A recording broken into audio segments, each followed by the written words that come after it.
I was in just fine. Sure you were, Kim. So Good morning.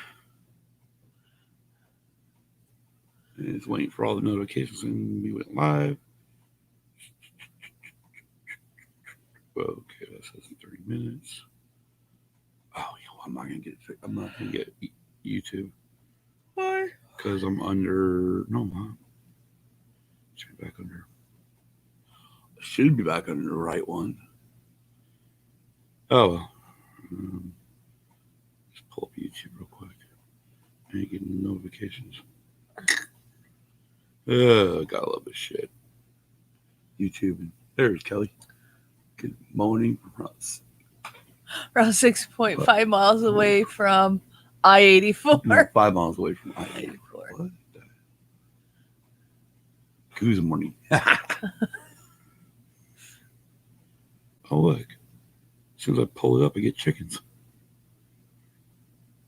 Okay, Facebook, I just got a live thing on. Did you? Yeah. And, okay, I see it right there. This is live in 30 minutes, so. Oh, well, it's fucking YouTube. It's always behind. Good morning, Tom, and good morning, Kelly. Hopefully the audio is coming across. I don't know, so just double check. I'm not seeing reds. Shit. Of course, I'm on the fucking wire. Oh, well, let me move here. And Tom is hoping Mrs. Rasmussen's feeling better. Talk. Don't pull it closer. Oh. Yeah, I hear you. Hear you? Okay. Yeah, I hear me too. Yes, I'm actually feeling a lot better. Yeah, well, you know, what happened to her last week with the heat happened to me later in that afternoon. Yes, it did. Oh, God. I probably went to sleep. She tried to get me up for that afternoon show, and it wasn't working. No. So, yeah, the 110 to 118 this last week really kicked our ass. It did. It really did. But we went back down to like 108 today. Yesterday. Yeah, yesterday. Yesterday. What the fuck day? Hopefully today won't be as hot either. Hopefully not. But anyways, how's everybody's morning going? You know, Kelly is having morning coffee. Yes. Yeah, I just got the Facebook one. Yeah, fucking YouTube. Oh. YouTube don't. I mean, I know that it's working because both Kelly and Tom are on here, so we don't have to worry about it. Hey, Louise. Help. So, I guess I should wait for the main show. Yeah, no, let's see. We didn't get notified, but. All right, well, coffee. Kelly's having a coffee. Coffee? Yes. Coffee in that use and abuse mug. Oh, Lord. I was going to. Oh, why are you running the keys? Everybody can hear the keys. Sorry. What are you doing? You got to push it down. I did. I've got it under control. No, I didn't hear a click. You sure? Yeah, right. Exactly what I feel about cigarettes, Kel. I always say, you know, when somebody drives by them smoking a cigarette and says, "You're destroying the world," or whatever, "You're destroying your lungs," I'm like, yeah, well, me destroying my lungs helped you stay alive. That's true. Yep, in my use and abuse mug.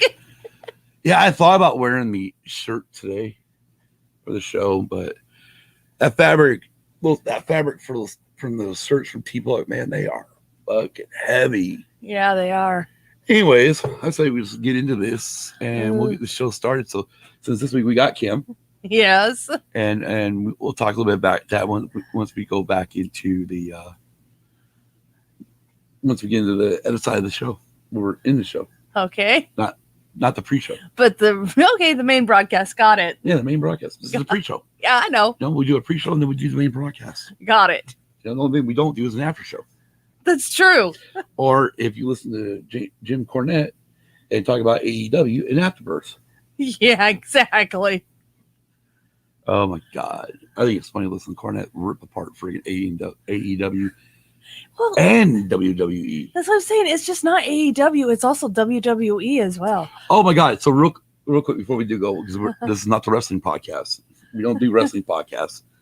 But let's talk for a minute, okay? All right. So Friday Night SmackDown was last week. Uh-huh. And I still get wrestling updates, from Twitter and shit like that. Oh, yeah? Friday Night SmackDown, they took their Hell in a Cell match with Rey Mysterio and Roman Reigns off the Hell in a Cell pay-per-view and put it on SmackDown. Why for free. Why the hell did they do that? I don't know. Oh my gosh, they're really losing it over there at WWE. Tom, AEW kind of sucks. Yeah, I've tried to watch it, but hell, I've even tried to watch the current product on WWE, and I can't watch either one. Yeah, I tried. Oh, try to wake up DB again, but he's not waking yet. Okay. Anyways, let's get the countdown going and get on the inside of the show. All right. Let's get into the main show. I went to the wrong. Jeez, I think I just did this a week ago and it worked.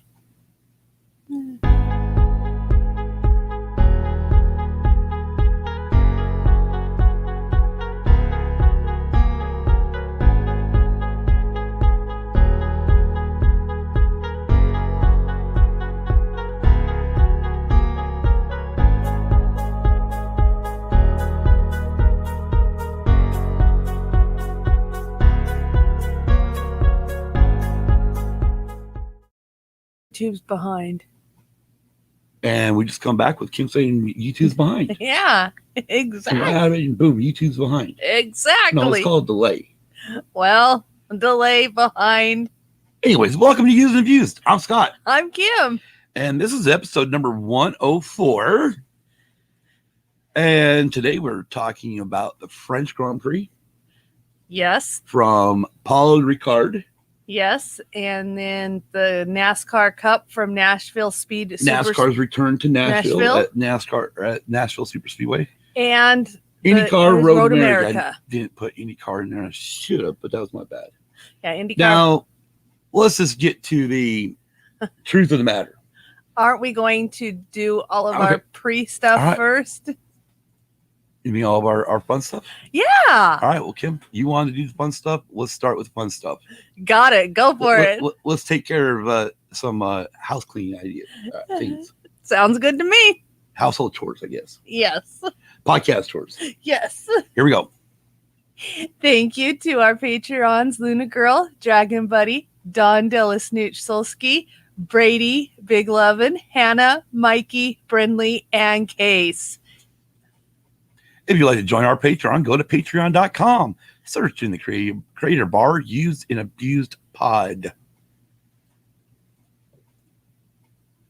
Check out our pod family, the Sidebar Cantina. Wow, what a... Hold it. No, I got a sidebar on that sidebar. Cantina. Because what a fucking show last night. Yeah. What a fucking show. They talked about their 25 years in military service. Uh-huh. They answered a lot of AMAs from the fans of Sidebar Cantina. It was a great show. It was great to kind of listen to them reminisce a little bit. Yes. It was a great listen, and it was awesome. Anyway, sorry. That's okay. Check out our pod family, the Sidebar Cantina, the Escape Pod. The Escape Pod? I meant the Escape. The fuck is that? The Escape Pod, Swede Studios, Big Swede's Excellent Adventure, and Tactical Swede. And all the other fucking Swedes he's got. Yes. Don't forget to smash that like button. If you're new to the channel, click subscribe. Then click the bell to be notified when we go live and when we upload any new videos. You can find Used and Abused Pod on Facebook, Instagram, Twitter, and Tumblr. Good Lord, don't start reading until I click the button. Our email is usedabusepod@gmail.com. That and is spelled out AND. Website is usedabusedpod.com. You can also find a link to our Patreon and our merch store. Which go to tpublic.com and search for Used Abused Pod for our merch store. Again, that Used and Abused Pod is all lowercase, all together. You can also find our merch store link on our social media and website. Yes. All right, Kim. Here you are, episode 104. NASCAR. I know what everybody's really missing last week. Oh, that was a great show they had this morning. Yes, it was. Exactly. Kelly hits it perfect. I did almost forget last week. I really did miss you. It was harsh because you had a rant last week from the All-Star race. Oh yeah, I did, didn't I? Did you?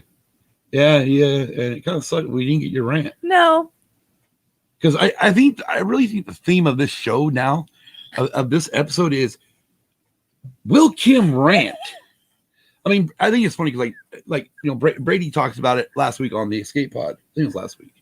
Yeah, it was last week. I missed the main show, but I watched it later because remember my sleep schedule got all fucked up. Oh yeah. After, yeah, I mean my sleep became during the day. Right. I was pretty much up all night, sleep all day. Yeah. Pretty much roughly what it became. And Brady mentioned on their show, he's like, it's talking about the passion for racing that we have. And then he's like telling Dawn about, my rants. And I'm like, dude, my rants ain't half of what Kim's rants are. But yeah, I mean, it's like, it sucked not being in their show. Yeah. Being during the live show, it's really a different thing when you're watching their show. And it's not live, but you've got the live chat up. Oh, yeah. So you're seeing everybody comment, and you're just like, oh, we'd love to comment right here. Yes. Like last night, during this David, dinner sidebar canteen, I really didn't comment too much during the show. I was just really in tune to what they were saying. Oh, yeah. I was really, really listening to them, mainly because, like I talked with you is, oh God. I didn't join the military. I was going to. Then Bush signed a fucking ceasefire on Iraqi freedom. Iraqi freedom. Oh my God. The first one, Desert Storm. Yeah, Desert Storm. That's right. But he signed the fucking deal. I was like, well, fuck it.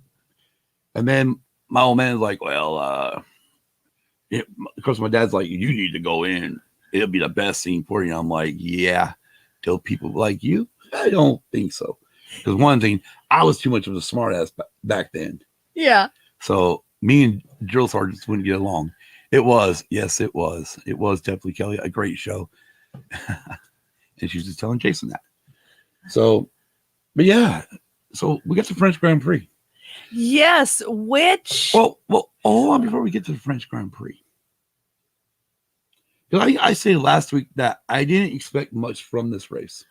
And based on the trends in the past... This track sucks. Exactly. Besides the fact that watching the race, you go fucking bug-eyed because of all the different coloring. Yeah, because it's all red, white, or blue because that's what the French flag is. Right, but it's a test track. Yeah. It's a test track. So they've actually come up with this new painted stuff that the blue level of it is scrubs off a certain part of their speed. And then when you get to the red one, before you're supposed to get to the wall, it's supposed to scrub the rest of your speed off so you don't hit the wall. Yeah. I got called off You got called up early from his LDS mission to serve the Bosnian. Got there, they didn't need me. Oh, wow. Oh, wow. Yeah. Dang. Yeah. That's great. I didn't know they could do that. I didn't either.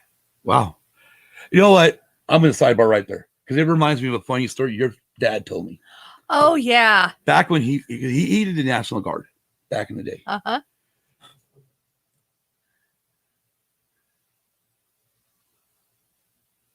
Understandable. Yes. Yeah, I think 9/11 really, oh my gosh. I remember after 9/11, I ended up contacting my dad and I said, do we have shells? Yeah. Because I really thought, this is going to be, it's because, you have, because I was still, obviously we get this for males, we had to sign up to select the service as soon as we're 18 years old. Yes. And it's good for so many, for so long. Uh-huh.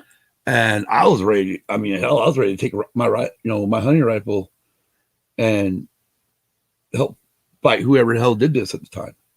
Oh, yeah. I mean, 9/11 really changed a lot of shit for me. Yeah, it changed for a lot of people too. But anyways, but I want to go into the story real quick, and I know this is not really the podcast for it, but her dad, he was in National Guard, right? He You was. remember which branch? It was the Utah National Guard. No, I know the Utah National Guard, but I mean like Army. Army. Okay. Yes. So they're at basic, I think it was. It was basic. And on Sunday, they like those that listen to David Jason, Dave talked about how you use, even if you're an atheist, you use Sunday to, go to somewhere and just so you write your letters and stuff like that, right? Yeah. Right. And so celebrate, regardless, go do it. Anyways, the drill sergeant was, Catholics over here, go to this barrack, Baptists over here, Lutherans over there, Jews over there, some shit like that. And then he got to the last little group that was standing there. And he looked at it and said, well, what's your guys' problem? What religion you belong to? And they all said Mormon. Yeah. Mormon? What the hell's that? Go find some corner spot and do whatever you do. Yeah, I remember that. I'm like, oh my God. Yeah, I do remember that. Oh, my dad, when he talked about basic, and this is, I did say this yesterday in the sidebar cantina, and we talked about it last night. Is we need to definitely get our dads. We don't have to get them together, but we need to have a recording of them talk about their military service. Yes. Talk about, going through basic, and then want to get this stuff recorded for not only, maybe eventually one day to use on the podcast. Yes. But also for their grandkids to hear. Oh yeah. This way, times have really changed. I would love, not that I don't think even my parents' fathers served anything. But just, I would love to even have them recorded. Oh yeah. So about their childhoods. Like my grandfather, my grandfather Rasmussen, my dad's dad. He was the first one born in this country. Oh, he went to basic training in the state of Missouri. Yeah, that went out. But I would love to have had like the technology we have today, and got a chance to record my grandparents. Yeah, that's the one thing that I've got some stories I had to do back in the day. I did some things where we had this report we had to do in junior high, middle school. Yes. And it was like a family history thing. So we got the paperwork here somewhere where I sent all these questionnaires off to my family members. Asked them little different things about stuff. And it wasn't very intuitive, or it wasn't very, it was like 7th grade. So it wasn't really deep. Oh yeah, it was. But it was partially deep, but it wasn't really deep where it could have been. Yeah. I look back on it now going, God, why didn't we push for, because we did have the little tape recorder things. Yeah. Why didn't I push to go, let's get a fucking microphone and do do this? Yeah. Because I know I know somewhere in our recording cassettes, there is a tape somewhere of me acting like a fucking DJ. Oh, okay. Kel said, Scott, I love that idea. Exactly. Yeah. And that's the thing, because there's one thing about having it written down, even from their perspective, but to hear them talk about it. Yes. They hear, like, I got a chance. Oh gosh, what was that? 2014. Yeah. 2014. It was right after your sister passed away. My parents came up. We did a few things, pretty much take my mind off funeral prep. Yes. We went to Hill Air Force Base in Roy, Utah. Yes. They have that Air Force Museum. They do have that. I don't have the picture on this current phone, but I know I have it on another computer. But they have this Vietnam section, and my dad was literally pointing out where he served. Yes, he was. He pointed out where he served. He pointed out where my uncle Glenn served. Like my uncle was in he was in a different branch. But the funny part is they both served in Nam. Oh wow. Together. Wow. So, But yeah, I mean, it's like Kelly said, it's one of those things where, yeah, I mean, you would love to have the recordings. Oh yeah, and the thing is, I mean, I kind of wish that one of my grandpas would have took a little more interest in us because he actually served in Korea. Oh wow! And I wanted to get, I would love to have gotten his perspective on the Korean War. Right. But there wasn't enough interest in us to even talk about that. But my father-in-law recently released these, honestly, all these audio interviews he had with his father-in-law, my wife's grandfather, served in World War II, and those were some oh, right on. Nice. That's freaking cool. That is, yeah. I mean, that is. Again, I wish I would have thought. I wish I would have thought. Even back then when we had those little fucking single deck, little square, not the Walkmans. The ones that actually had a little speaker on them. Yeah, I know what you're talking about. They had a little, bullshit microphone, but you can go to Radio Shack and there you go. There's a company most people don't know about anymore. What? I know Radio Shack. Go to Radio Shack and buy a goddamn microphone and plug it straight in. Yeah. And use, I mean, obviously they weren't these types of microphones where, you get XLR cables and shit like that. Oh no, they were. They're basic 3.5. But anyways, yeah, I mean, it definitely is something I would like to do, get, both of them stories. I mean, not only for, us, for, yeah, me, you and your siblings and my sibling, my sister, but also get it for our for their grandchildren and their great grandchildren. Oh yeah. Oh yeah. Just so you can hear about the different eras and whatnot. I would love to do the same thing with my mom and talk to her. Oh yeah. Same here. Talk to her about, being in school. Oh yeah, the day Kennedy was killed. Yeah, and just to listen to her talk about it. I've heard the story millions of times. But obviously, she's getting older and whatnot. This is one of the things where you kind of wish you had. But yeah, I think they're having a conversation here. Oh yeah. That's the good thing about the chat. I know. We chat. They chat. Exactly. That's why yesterday Dave was like getting all fucking confused with the chat because the chat was, there was some good conversations going on in the chat itself too. Oh. During their show. Okay. But anyways, let's go ahead and get. Oh yeah, and then at the end, Dave gets all fucking. Dave and Jason are both confused about our show. Okay. First of all, they're like, "Why the hell are you doing it at 5 a.m.?" And then Jason's like, well, maybe that's the only time they can do it. It's like, no, we do 2 fucking shows. Yeah, we do. We do a racing. So Kelly's in there. Kelly's literally in there going, right, 5 a.m. Eastern, 7 p.m. Eastern.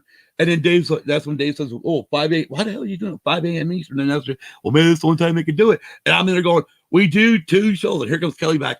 And 7 p.m. It was like, God. It's like, okay, I get it, Dave. You see the first one, the first time, and then you just assume that's the whole friggin' thing. Yeah. I mean, yes. Unfortunately, last week we didn't get the chance to do the second episode like we wanted to. Oh, you did fine, Kelly. I mean, you just gotta read the whole. You gotta read the whole everything that everybody says. You can't just glance and go, "Oh, look, there's one." Okay, 5 a.m. Anyway, so this week is really a different episode for us. Yes, it is. And the reason being is Sunday was Father's Day. Yes. And for all the fathers out there, again, happy belated Father's Day. Yes. So unfortunately, we went to my sister's house. Yes. Spent time with my parents. And had our Father's Day meal. Yes. I mean, my father gave me the opportunity to change the channel to racing. Yes, he did. But he was watching the U.S. Open. Yes. The golf tournament. Yes. So I allowed him to watch, well, really my sister's TV. Yes. But, he was watching, I didn't want to go switch. And plus I got Twitter. Yes, I know. I got Twitter. I get a lot of updates over Twitter. I can follow it to a point. So it's not that big of a deal. No. So really our NASCAR, we always seen it as a highlight show. Yes, and probably the last 10 laps. Yes. And we watched most of the Indy car race. Yes, we did. But I didn't take notes. Okay. Well, because we're waiting because I got wires crossed with my mother. Oh. On Friday, I thought she said she'd be in by a certain time. And I guess what it came down to was, no, I was going to call her when we were up and ready. Oh, wow. Okay. So when it got to be, 11-ish our time, she's like, y'all up? I went, oh, well, damn. Okay. So, yeah. So she helped my dad get the ribs on the grill and whatnot, and just waited, and then came in and got us. Yes. But we thought about going swimming. Yes, we did. But it was 118 that day. Plus the wind was blowing. Yeah. So it felt like a friggin' furnace outside. Yes, it did. Yes, you don't get no cool breeze this time of year down here. It blows my mind. Well, I mean, I'll be 50 in September. My daughter, let's see, she was born in 93. So I was 21 years old. Uh-huh. Going on 22 that year. Yeah. So, and she waited her time to have kids longer than most people do. Yes. Actually, my point was have them early, kick them out of the house. So I had my 40s to myself. That was my whole fucking point. But I mean, you say funny stuff when you're in your early 20s. Yes, you are. I remember here's a good pump the brakes moment. I know I said sidebar early, but it's supposed to be pump the brakes. I said when she was born, okay, and remind you, I just barely came from being a teenager. Yes. That she's never gonna friggin' date. Uh-huh. And I will kill anyone that tries to have sex with her. Yes, I know. Yeah, you say weird things when you're 20-something years old. Yes, you do. And of course, when time gets to that era or whatnot, you're just like, yeah, I guess it's not that big of a deal. No. But yeah, I love being a grandfather. 4 grandbabies. Yep. Yeah, because my son was born in 94. Yep, 3 boys and a girl. Yeah. 1 granddaughter. Yep. 1 granddaughter, 3 grandsons. Yep. Go figure. Oh, yeah. Oh, well, I got to make them all crew heads. Oh, I don't think you have to worry about that with Brynlee, the granddaughter. I think she already is. Yeah. Yeah, more than likely. But yeah, no, we'll make them all crew heads. Yes, we will. Well, you'll have more to do with that than I will. Crew heads, and then I'll get them to listen to Kiss. Oh, Speaking of Kiss. Yes. You want to talk about that for a minute? You don't, do you? No, I told you about it. Yes, that next week's episode. Is it next week's episode? Yeah. Oh, okay. I believe, let me verify this here. We're both verifying. Oh, I just hit the wrong damn button. Yeah, it is next week's episode. Yes, on the 20th. Sunday, the 27th is, 26th and 27th is the double hitter at Pocono, which we'll later get into. Right. Anyway, the next Tuesday on the 7 p.m. Eastern podcast. 29th, we're doing Kiss. Which is the 29th, we're doing Kiss because A&E is actually having a biography. Yeah, they're doing a biography. Doing a biography on Kiss. 2-day event. It's a 2-day event, and it's going to be on Kiss, and I think it's called Kisstory. Is what it's called. Okay. Let's. Yes, she did do that. So even though Kel technically is not our social media director, right? As soon as she got done with the show, she saw that post. She boom, automatically tagged Tom in it. Yeah. I was like, yeah, okay. Dang, I didn't even think about it. I was like, here, I'll just throw this up. Yeah. But it's funny because I really thought we would hold off on Kiss. Yeah. I was looking like, okay, we're gonna take time. But let me talk about the Kisstory thing that you're talking about. Yes. Kim. They actually came out with a box set. Well, yeah. A DVD box set a few years ago, Jesus Christ. Early 2000s called Kisstory. Yeah. Which wasn't it a history of all of their, not only their Dude. biggest hits, but Okay. So we know the clusterfuck I did. Right? Well, you know it, not the fans. The fans don't know it. The fans, our fans don't know it. Our listeners don't know this. That I did a clusterfuck back in 2007. okay. After I got a PS3 Okay. for Christmas. And I knew Blu-ray had won the format war. Uh-huh. Quote unquote, the HD, Blu-ray won the format war.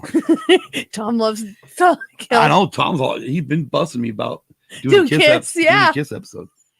But I took all of our your sisters, all of our regular DVDs. Uh-huh. And sold them at FYE. Oh, wow. You know why? Because you thought everything was... Because I thought everything was going to come back out on Blu-ray. Yes. Hasn't yet. No shit. Dumbest fucking thing I could have ever done. I got rid of all the different music videos ones I had for each of like Kiss, Motley Crue, Poison, shit. Anyways, all of them. I had to shit. Def Leppard. Do you want the best? Okay. Do you want the best? You got the best. The greatest man in the world. Dude, I actually love that when they do that. Uh-huh. They do that every fucking show. You want the best? You got the best.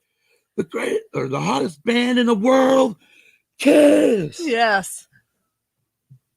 But yeah, I can't wait. I mean, I can't either. I got into it. I got into them. I got them into the 80s when, a lot of people don't consider those. A lot of Kiss fans don't like those 80s albums, which, hey, whatever, that's their thing. I'm interested in what they're going to do on this biography thing. I am too. Because of the fact that how deep are they going? Exactly. Are they willing to sit there and actually call Peter Criss? No, are they actually willing to call Eric Senior Peter Criss, or are they going to call him Eric Senior? Yeah. Are they going to call Tommy Thayer Ace Frehley, or are they going to call him Tommy Thayer? Yeah. It would be a slap in the face to the Kiss Army. It would if they don't acknowledge that these two guys are playing characters. Yeah, and that the original characters were played by Peter Criss and Ace Frehley. Yes. Right. Because they were the original ones that had the cat face and the spaceman face. Yeah. Space Ace. Space Ace, because there was Cat, Space Ace, the Demon, and then Starchild. Not bad. And Paul was Starchild, Demon was Gene, and then Ace Frehley was Space Ace, and then Peter Criss or Spaceman, and Peter Criss, which was the drummer at the time, was the Cat. Wow. Shocking. Guess I pounded that shit in your head a little too much. Well, just talking about it, yeah, it kind of stuck. That's what I do best.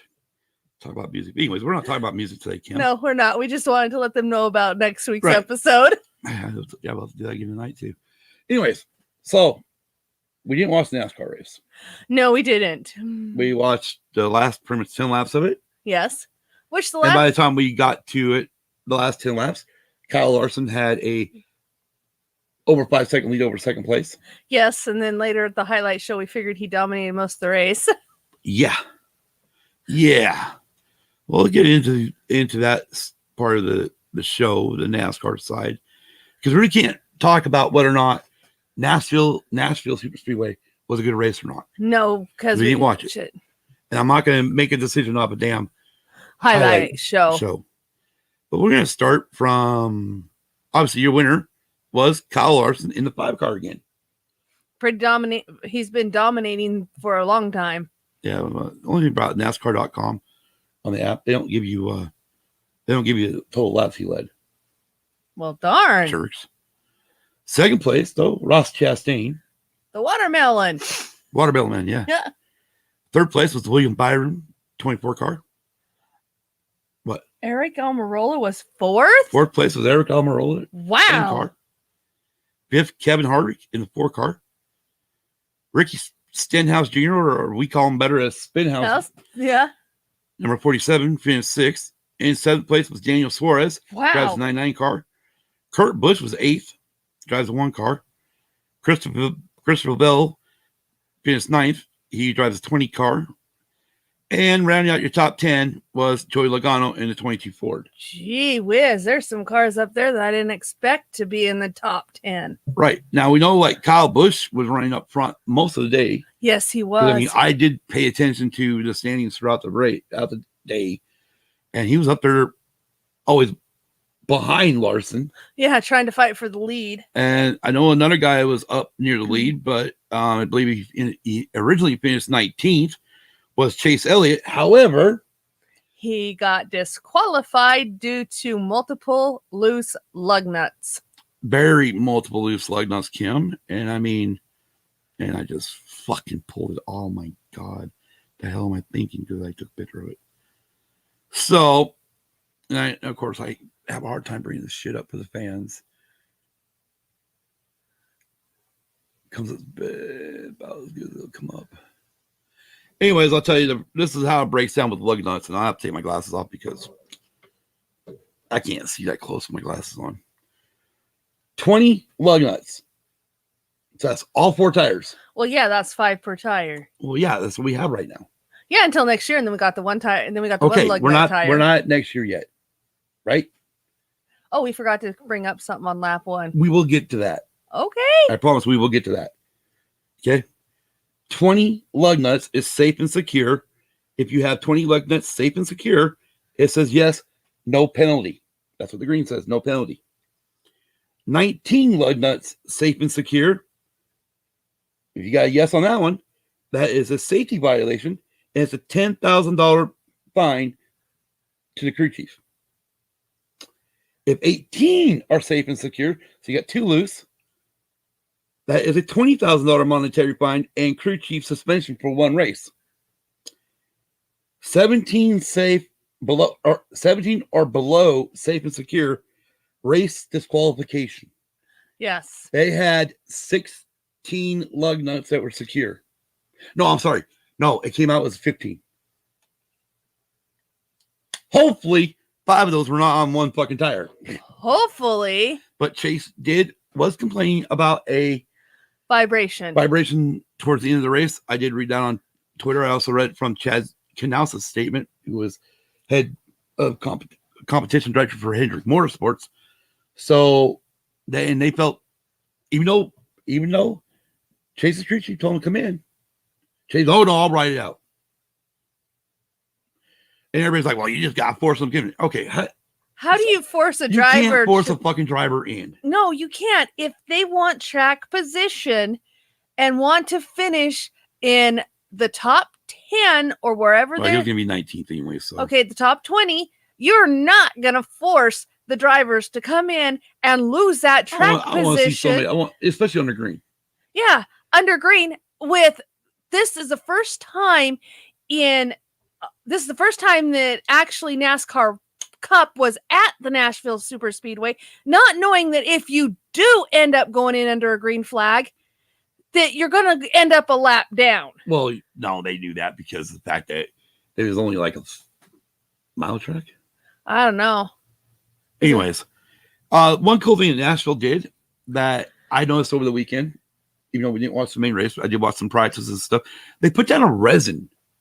Yeah, I like that idea. Versus the PJ1 sticky compound that they've been putting at Texas Motor Speedway, Bristol, and some of these other tracks to incorporate double wide racing.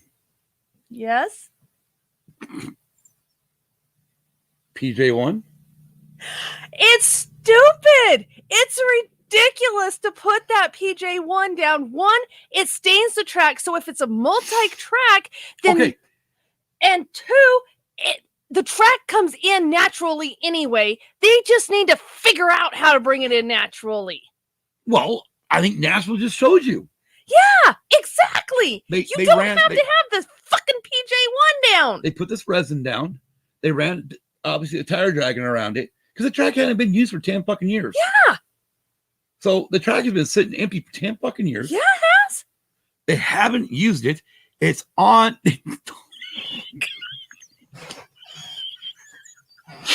Told you.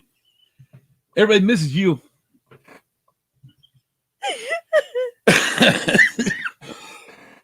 Anyways. God damn it, I don't know what the hell I did with my water. Fuck.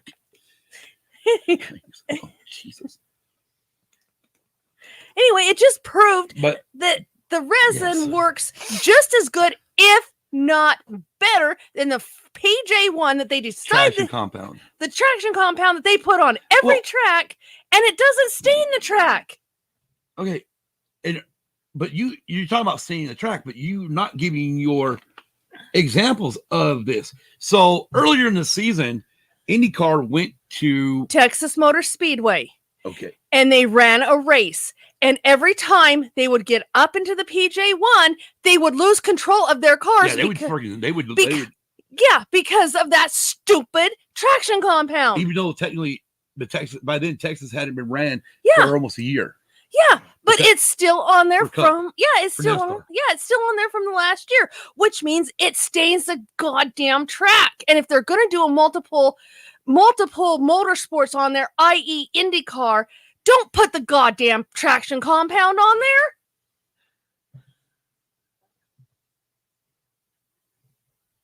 Yes?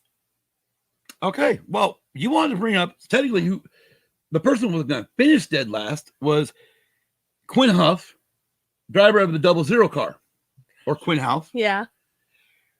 They get the green flag for the start of the race. Start of the fucking race. We dive into turn one.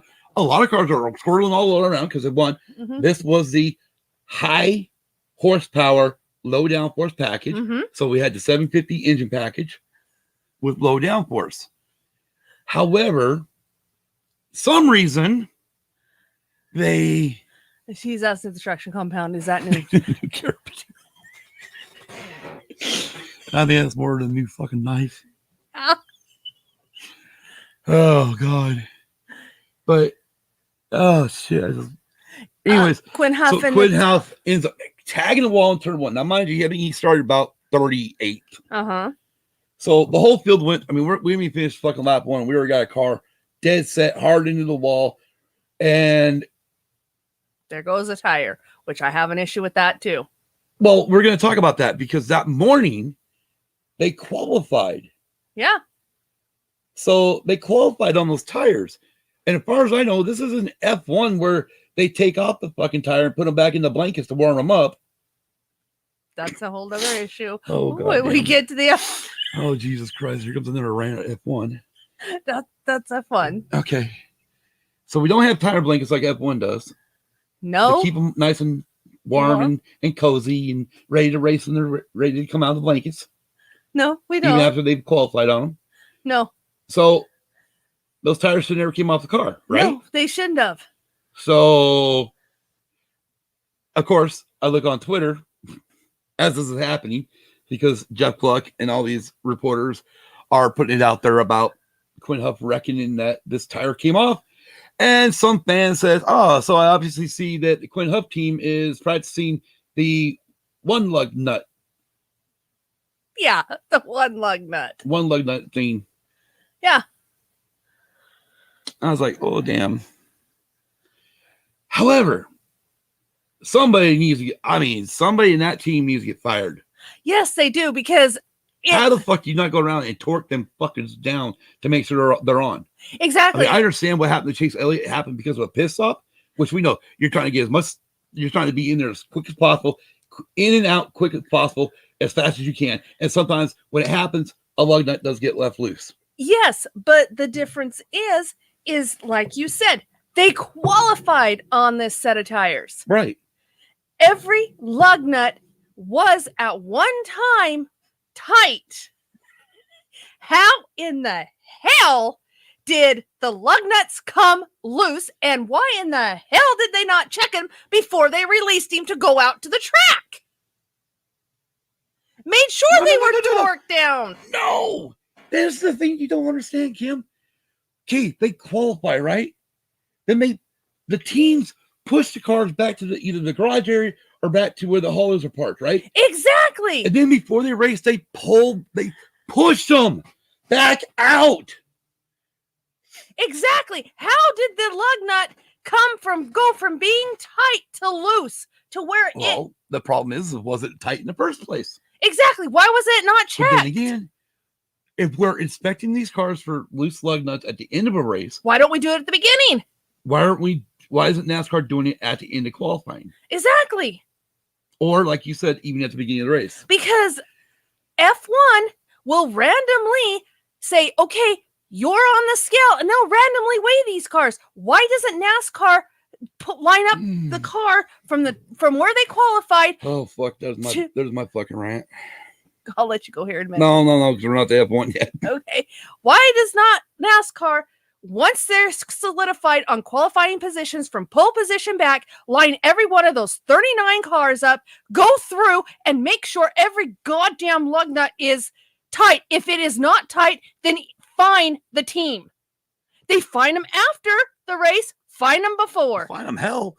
They disqualify you if you don't have enough fucking tight. Exactly. And if they don't have enough, you're disqualified from that day's race. I mean, Jesus Christ. Chase went from finishing 19th to 39th. Right. And from what I understand, they took away his stage points. Yeah. From earlier in the race. Yeah. So why not integrate it after qualifying? I agree. I mean, obviously, after qualifying, you wouldn't disqualify a car. No, but you would fine them. Yeah, you can fine them. I mean, okay, let me ask you a question, though.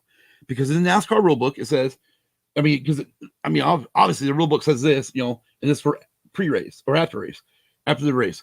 What would you suspend the crew chief right then and there if they had more than two? Yes. Because according to some of these companies, they can have engineers that come in that can be crew chiefs. Okay. All right. Well, yeah, like we said, we really can't talk too much about a lot about the Nashville race itself. The nice part is with it being back on NBC Sports. Oh God, I'm surprised, Kim. We're gonna get there too in a minute. I think the end of the show, the end of the coverage on NBCSN. Oh fuck! This is a multiple rant day, obviously, for Kim. Give it to your anger to talk. Oh Lord! Whoa! Calm, Padawan. So we didn't watch the full race, so I can't comment on what I thought about Nashville Superspeedway. I did watch the Xfinity race. Okay. Even though Kyle Busch won it for the 100th time. Which I'm pretty glad he did. 100th win. Yeah, I'm glad he did. I mean, that's what he was going for. It was actually a pretty decent race, Yeah. The Xfinity race was. One other thing I want to bring up is the last winner of Nashville for Cup, because Cup hadn't raced there since 1984 at the Nashville Fairgrounds. Yes. The last winner of that was the number 5 car owned by Rick Hendrick, driven in 1984, driven by Jeff Bodine. Yeah.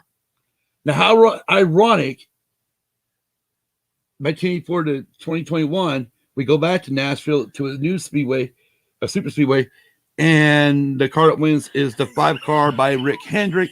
Your journey to the dark side will be complete. She's already there. She's already to the dark side. But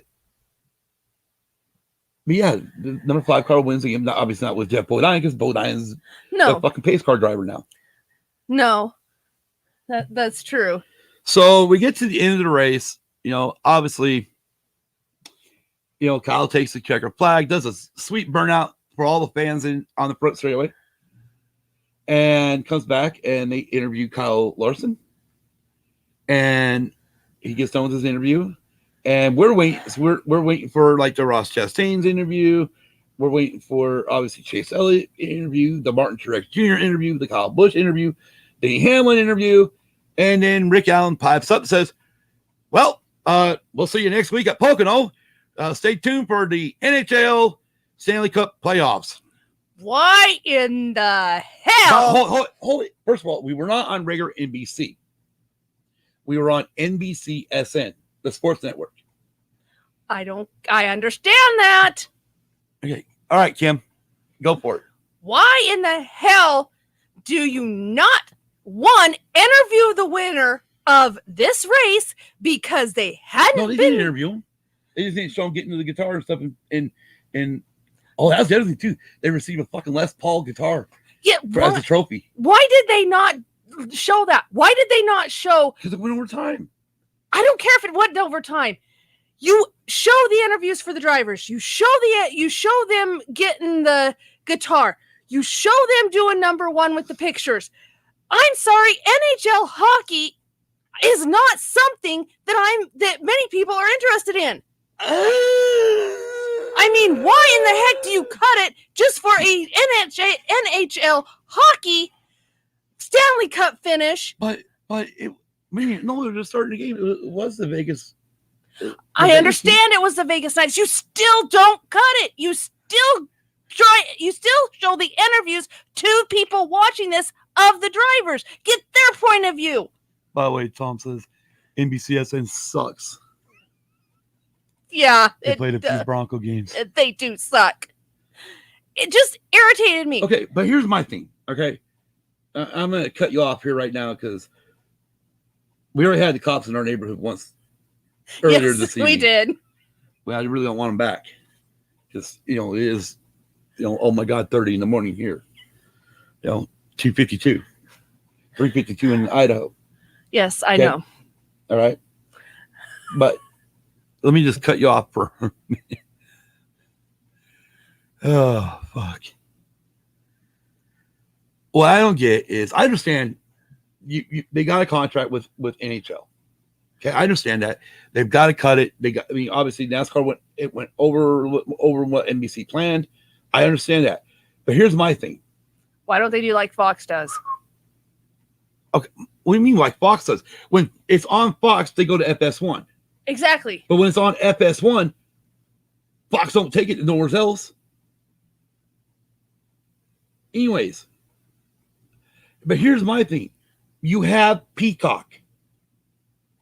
You have NBCSN app. Talk about F1 for a minute. When ESPN cuts the footage from the ESPN channel, yes, there's a checkered flag section that is only on ESPN3 that we get because of our bundle with Disney Plus and Hulu. Yes. Yes. But I mean, there's that. So why not do the same goddamn thing either on Peacock or on friggin' NBCSN app? Take it over there. What? Oh. I agree. Yeah, I agree too. No, our other chicken channel. Matt and Jess. Yeah, our other chicken channel. Yeah, chickens with ducks. Yeah. Friggin' love the new setup, Matt. Just so you know, I really love the new setup. That is friggin' awesome. It's Kelly. Oh, I chickens. I hit the wrong one. With today's technology, why can't they at least do picture? Well, true, exactly. Right, and they could. I mean, the thing was, the game. The game didn't start right away. They were just doing their little warm ups on the ice. I mean, I didn't even think they even announced the players yet. They hadn't. It was kind of like being, like a pregame NFL game. Yeah. Or I mean, I know, like when I went to my first college football game. I'm gonna pump the brakes here a minute. I went to my very first ever college football game. I really almost didn't go to this, but it was in 2005. It was the last game of the season. Yeah. For Nevada Wolfpack, and we were playing Fresno. Yeah. The Fresno State Bulldogs, who the week prior barely lost to the USC Trojans. Yes. And I'm like, do I really want to go to this game? Yeah. These guys almost beat the Trojans. They almost beat this Pac-12 team, or Pac-10 back then, I think it was. Uh-huh. And I'm like, do I really want to go to this game? Because it's going to be a slaughter fest. Yeah. No, it wasn't a slaughter. It was a good game. I mean, Nevada ended up winning that game. Uh-huh. No, I dealt with the slaughter fest a year later.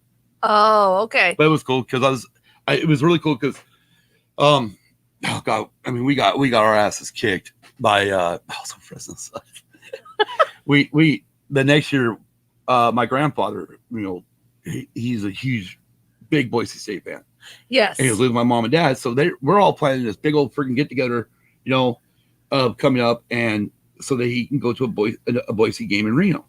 Yes. Right. And so they come up, we get tickets and all that good stuff. We go to the game, of course, so I said to my grandfather and my mom and my dad and your sister, they're on this side of me is some Boise State fans. Right. I mean, this game right off the bat, I mean, it turned into an ugly match, and at that point, I was like, I'm rooting for Boise State regardless, because at this time it was dependent whether or not they were going to get the Tostitos Bowl. Yes. That year. And it was just funny because towards the end of the game when when the game was no longer on the line because it was like 52-0. Yeah. I mean, Boise's got teams, dude. Oh my. Oh, gosh. I know they do. They're really good. They are. They really need to be they really should be in the bigger conferences just so they can. I agree. Get a good shot at the national championship. I agree because they have some of the better best teams. So end of the game. Oh, that game. So at the end of this game, now that Boise's obviously they moved a bunch of their players, their starters are no longer playing. Right down to their fourth fucking string. I wouldn't be surprised. But Nevada starts marching down the field. This guy's standing next to me wearing Boise State gear and stuff. He's like, "Come on, Nevada, score!" And then when he scored, he freaking high-fived me. I'm like, "Oh my God!" Like, dude. And so at the end of the game, he's like, "Hey, man," he goes, "You guys had a great season this year. Good luck in I think we got the Hawaii Bowl that year. I think so. And he's like, "Good luck in the Hawaii Bowl." I said, "Hey, I hope you guys get the Tostitos Fiesta Bowl. And when you do, I'm rooting Boise State all the way," which I think that was the year they played Oklahoma. Uh-huh. And Oklahoma was pissed off because they didn't get to beat the national champion game, that they kind of pretty much overlooked Boise, and Boise won. Woo! Yeah. Yeah, that's what the year we had. Like, it was a hook and ladder, the Statue of Liberty plays, and the one running back, God, I can't remember his freaking name either, but he proposed to his girlfriend on the sideline. Yes. Who was a cheerleader. That was freaking cool. Yes. It's that crazy every game. It's on Boise, right on. Oh, that's cool. Oh, I definitely gotta get up there and go to the game at the Blue Turf, man. Yes. I've always wanted to go there. I've seen the stadium. I've been on the outside of the stadium. I've been near the stadium. My grandmother, God rest her soul, when she passed away in '97, was really close to the stadium. And yeah, that is one of those. That's, for a lot of people, they want to go to Lambeau Field. They want to go to, well, back in the day, Yankee Stadium before they tore it down and built a new one. Uh-huh. They want to go to these big, Soldier Field in Chicago. Yeah. Not me, man. I just want to be in in Albertson Stadium. I mean, it's Albertson Stadium still. Yeah. But yeah, I want to definitely be there once. I at least got to go once. Oh yeah, I would love to go look. I'd love to go inside and look at it. It was like when they joined the friggin' Mountain West. Like, you can't wear blue at home. Like, what? I know, because they'd always worn blue. Like, oh, get off it. Well, no, because you match up or you blend. Yeah. It's like, goddamn it. Blend. You blend in. Not blend. Oh, camo. Yeah. It's like camouflage. It's like, yeah. Who gives a fuck? Exactly. That's their friggin' thing. Yeah. Oh, I remember when I heard about that when they were joining the Mountain West, I was like, man, that's fucked up. I'll never call that. Okay, sorry, Tom. Sorry, Tom. Well, that's the thing. Like, most 49er fans. Yeah. People who, I mean, even though I'm not from the area of San Francisco, I call it the Stick. Oh yeah. Which is Candlestick Park. Oh yeah. But it's called the Stick. Well, yeah. I mean, we just got on football somehow. Yes, we did. We're supposed to be doing racing. Yeah. Hey, I went off on a football tangent. Yes, you did. I went like, yeah, you did. which is really good for me. I'm really good at that stuff, ain't I? Yes, you are. Well, let's get back to racing. Sounds good to me. I don't remember the hell we were talking about in racing. We were talking about we were talking about NBC. Sorry for the. Oh, you're fine, Tom. No, you're fine. You're fine. Talking fine. about NH. Oh, that's right. We were talking about NBC. Yeah. And Tom was bringing up that they do picture-in-picture for some NCAA football games. When there's an overlap, right? Yeah, that's right. And I talked about then I got off the. That's the whole point of the show, Tom. Is it makes it fun when I get distracted. It does. I mean, heck, that one when would we do like 2 hours 40 friggin' minutes? That was an amazing day too, because that was like we really went off on some tangents. Yes, we did. But yeah, no, my biggest thing is you've got all these not social media apps, all these streaming apps now. Yes, you do. They got Peacock, they've got their NBCSN. Why couldn't they just say, hey, if you've got Peacock, matter of fact, what a great selling point for Peacock. Yeah, if you have Peacock. Hey, if you don't have Peacock, we're gonna go over there and we're gonna finish with the post-race interviews and the celebration of Kyle Larson receiving the Les Paul guitar. Yeah, exactly. I mean, I think they call it Victory Lane. Yeah, Victory Lane. I mean, but yeah, I mean, why not? It would be a hell of a selling point for Peacock. Right. So you brought it up earlier. This coming weekend, yes, Saturday, we have a double hitter. Well, yeah, starting Saturday we have a double header. The Cup Series will race 2 races. Yes, they will. Saturday and Sunday at What does that mean? I had this shit set up. I was gonna go a very long, probably the longest front straightaway in NASCAR. Then you go into a nice, somewhat bank corner, down a chute, into a really quick corner number 2, down another short chute, into turn 3. Oh, what fucking turn 4? This is what happens when you don't discuss anything with your co-host. No, I forget these things. Oh, I'm glad you like the new enclosure. Lots of work yet to be done. There are too many streaming apps yet. Definitely. And Tom, you guys ever tried out the Hulu Sports? I have experienced it yet. I was thinking of getting it this year. I think I did. We did try it. Yeah. Kelly's got it. Tricky triangle. That's what I was just gonna say. Right, the tricky triangle. Oh, right there. Announced last night that the infield is sold out. Yes. Means we got camping. Yes. Out friggin' time. Yes. Well, that was the thing with Nashville. They did sell out the Cup race. Yeah, they did. Anyway, so they're gonna do 130 laps on Saturday. Sorry, noon Eastern. Yes. Right? Isn't it noon Eastern? No, 3 Eastern. 3 Eastern, noon. Yeah, 3. Which, okay. And Kelly being around that area, because she can kind of go to this. So I'm gonna give the other one real quick. Then on Sunday, we're gonna do 100. Shit, I can't. Oh, things are so small I can't read them. Wasn't 140 laps? 140 laps, yeah. Again, we're starting at 3:30. Yes, Eastern, which is 12:30 here. Right, but here's my thing. Weather. Yes. Afternoon thunderstorms in the summer. Yes.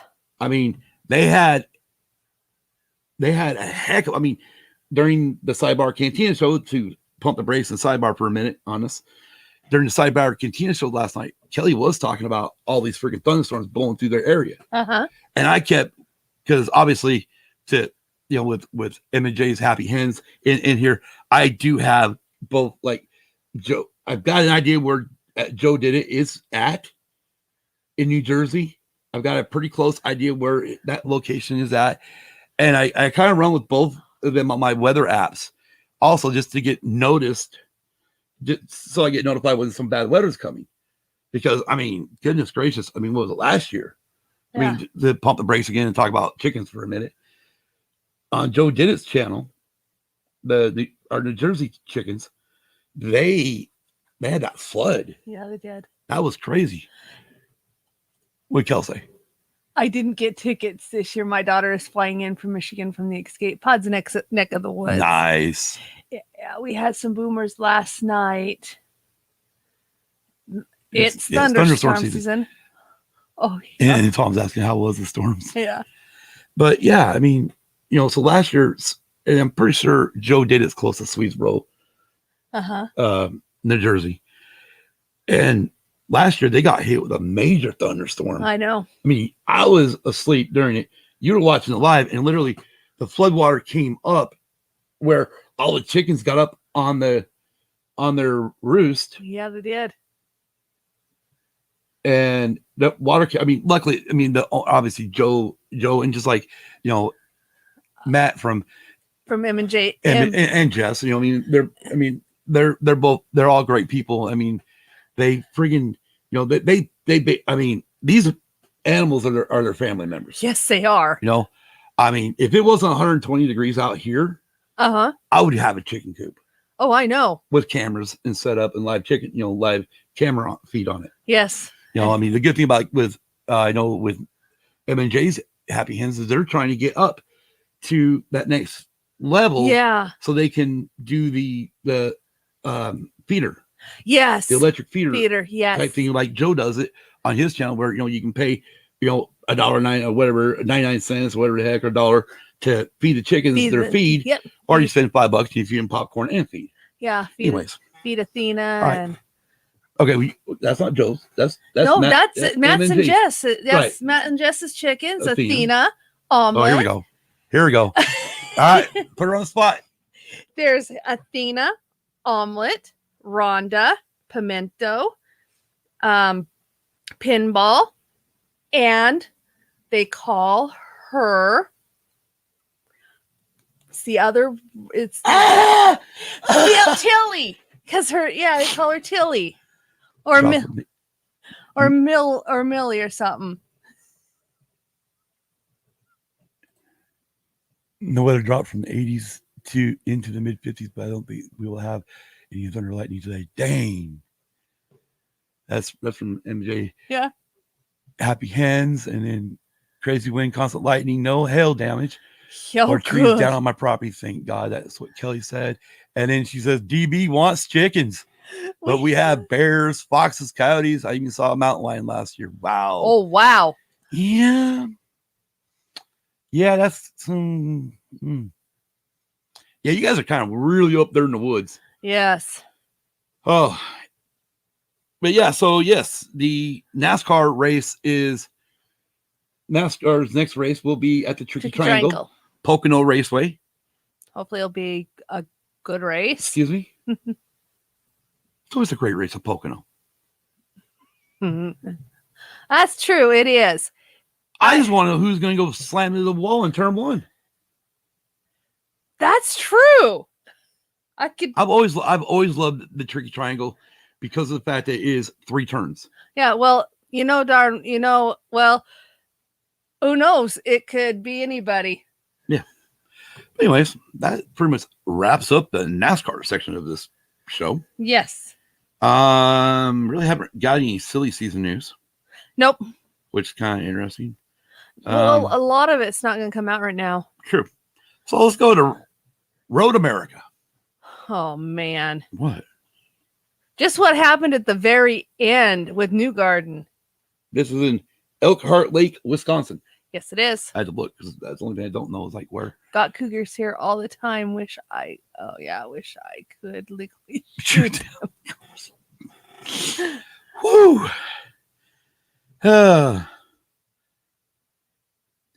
So we watched this race. We did all the way till the last 3 laps. Yes. And we had to leave. Yes, we did.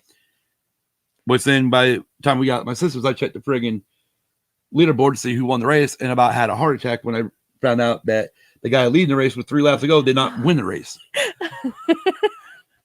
That's all them great jobs. Support definitely different this time of year since last year when we were having problems. Yeah, exactly right. Yeah. I do remember the raccoon problem. Yeah, I do. I remember watching that. Okay. Yep. Oh, hey, we always get sidetracked. Yeah, we do. Tom, the game commission refuses to come. You keep saying mountain lions don't exist in Pennsylvania. Oh gosh. Oh lordy. So we did watch this race. Yes. It was kind of. I mean, really, it was anticlimactic. It was It actually.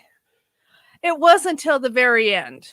I mean, no. I mean, the reason why we watched it is because Kevin Magnussen Yes, was and making his debut. IndyCar debut. Yes, For IndyCar because he's replacing the guy that got hurt in Detroit. Yes. And Kevin Magnussen drove for Haas in F1. Right. Just same thing like Roman Grosjean. Yeah. Who is currently in IndyCar, only doing the road course races, yes. Not doing the ovals, which, I mean, after the fire thing he had last year at Bahrain, I don't blame him. I don't either. But when we left, the leader of this race and dominating this race was Newgarden. Right. Was Joseph Newgarden. Yeah. However, when the race finished, it was Palau that ended up winning it. Alex Palau won. Colton Hurd was second. Yeah. And Will Powers third. So there's your podium. Yeah. Again, NASCAR, we don't do podiums. We just, Yeah. Whatever. But fourth place was Scott Dixon. Yes. Fifth was Roman Grosjean. Yes. Who is a Frenchman, by the way. Yes, he was supposed to actually be in France doing a little test for Mercedes. But unfortunately, due to COVID restrictions and stuff that they still have, he couldn't go over there. Oh, she's having a conversation with. Well, yeah, they have a conversation within the. What we're having. Okay, and then go ahead with the rest of them. And sixth place, another former F1 driver, yes. Marcus Ericsson. Yes. Seventh, Alexander Rossi. Yep. Eighth, which really surprises me because he usually places higher than that. Yeah. Eighth, Takuma Sato. 9, Pato Award. Yep. Which was 10th, the winner at Detroit. The second race. Yep. And 10th was Max Chilton. Yes. So, Kimberly, let's have a chat because Kimberly was going off on this race. Yes, I was. She was going off on the announcers. Yes, I was. So, those of you that watched NASCAR over the years, when they're going through green flag pit stops, and even if there is a little delay in these, 10 to 15 lap differences in when the leaders pit compared when the guys that are technically leading the race pit. Again, there's always a technical, they always show you this battle is for first place, even though they're not in first place yet. Yes, exactly. She was yelling at the TV at this point. I was.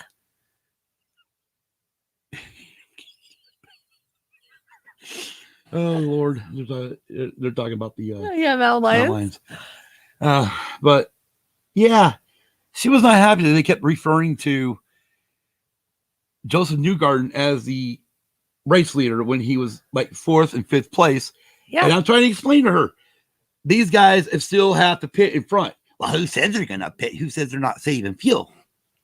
Hey, I mean, I agree with you, but these guys, obviously, we haven't watched IndyCar enough. Like I mentioned to you, back in the time when I watched IndyCar, they used to be able to turn down their fuel settings. Yes. They could turn it down and go and run what they call lean fuel setting. And instead, and then if it needed to run really, don't want to run rich, which was waste more fuel, they could do that. So as far as I know, I don't think these cars do that today. I'd never hear it talked about on the broadcast. No. Even during the Indy 500 when we were watching it, I hear it talked about. So again, we haven't watched enough to know how many laps they run on fuel and tires. No. Especially on fuel. But so you getting ticked off because they're referring to Newgarden as the leader. Well, guess what? When we got down to 5 laps ago, all those guys had pitted, and who was leading the race? It was Newgarden by that time. All right. So obviously the announcers weren't wrong. No, they weren't wrong, but my thing is, Kim, they even do it in NASCAR. Yeah, I know they do. I mean, how many times have I heard? Well, once pit stops get done, Martin Truex Jr. will be the leader again. Yes, I know, but that's the key right there. Once pit stops get done, they said nothing about once pit stops get done. Then yes, Joseph Newgarden would be the leader. They just said they had to pit. Well, if they have to pit, yes, they have to pit. But there is that small, slim chance that they will not pit. Very slim chance. In other words, you need a full course yellow. This is where I have my problem with American racing. I agree with you. And it's really just the IndyCar series and NASCAR. Because even I think in our IMSA ones, they do local yellows on the road courses. Yes. IndyCar used to do local yellows on road courses. They don't anymore, though. NASCAR tried it a couple times. Didn't work. Well, they say it didn't work. You got to give it a chance for it to work. I know, but they didn't give it a big enough chance, so they automatically thought it wasn't going to work. So both IndyCar and NASCAR automatically assumes there's a spin on a road course. And we're talking, some of these road courses are 2.5 to 4 mile lap road courses. Yeah. They automatically throw out a full course caution. Which is stupid. I agree. Which is why I like the F1 a little bit better, because it is a local caution. It is. During this one little spot of the track. Yeah. They warn the drivers about it. Yes. They can't pass or whatever. They can't do nothing. They got to slow down and all that good stuff. And I just saw that question come up. Oh, Lord. Do the drivers get to take a bathroom breaks or just empty a Gatorade bottle? Well, I know back in the day, and back in the day is literally 10, 15 years ago. Most of these drivers say they hold it. Yes. These younger drivers say they hold it for a full 4-hour race. Yes. I call their bluff. Uh-huh. Let her go. That's what I was gonna mention. Yes, no, they at least the older drivers, when they had to go pee, they just pissed while they're driving. Yes, they did. I don't want to know anything about number 2. I don't either.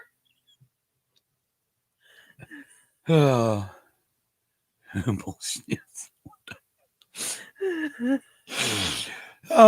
Morning, Dragon Buddy. So yeah, Tom. No, they don't. No, we don't get yellow flags where they can run down pit road and have that bathroom break, or if you've seen Days of Thunder, get some ice cream. Yeah, exactly. What's really freaking happened in NASCAR? Huh? Harry Hyde. I know. The guy that Robert Duvall plays. Uh-huh. The real guy's name is Harry Hyde. Was actually a crew chief for Rick Hendrick. Oh yeah. Who is what Days of Thunder is based off. That City Chevrolet thing is Rick Hendrick. Just cleans the seats later. Yeah. Pretty much. Oh yeah, I mean, yeah, there's somebody back at the shop that's got to clean the seats. They got to if their driver's sick, they've got to take care of that up too. Yep. Wouldn't want that fucking job. Me neither. You can't pay me enough to do that one. I'd have to be paid more than the drivers. Exactly. We all know Joey Go. We all know Joey Logano shoots himself every week. Just look at that smile. Oh God. Oh Lord. Anyways, were we done with Indy Car? I don't remember. We were talking about full course yellows versus local Oh, yeah, yellows. I'm just saying they should go. They should do fucking local yellows on road courses. Yeah. I mean, obviously, if it's bad enough, you have to bring up a full course caution with a pace car, safety car. You know, that's what F1 does too. I mean, they eventually bring out a full course caution if they need it. Yes. You know, so it's not a big deal. No. So IndyCar's next race, not until July 4th. Okay. Where they will be at the Honda Indy 200 at Mid-Ohio. That's in Lexington, Ohio. Okay. So they will be heading to Ohio next. Just mention Traction compound. Yeah. Hey, Kim, what do you think about that traction compound? It is fucking unfucking necessary because of God. Unfucking necessary. Yes, it's a stupid idea because the track will automatically come in if those drivers will sit there and go up, down, and everywhere. And it would also limit danger for a track that hosts multi-motorsports such as IndyCar, to where it's not putting their lives in danger. So when they get up in that stupid goddamn traction compound that's been stained on the goddamn track, they're not losing control.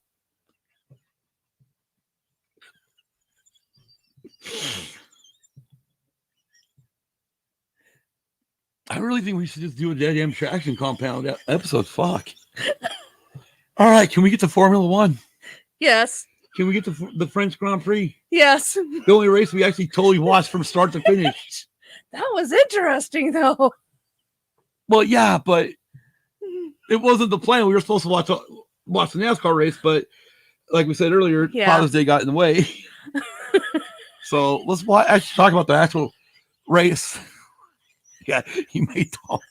He definitely made Tom's morning or after. Yeah, oh my gosh, night. Love Kim Rats. Oh, and Kelly loved Kim Rats. You might need to take a drink because I know there's got to be a rant coming up here soon. Somewhere's in here, I think. Yes, there. In Formula One, isn't there? Is there a rant from Formula One this weekend? There is. There is.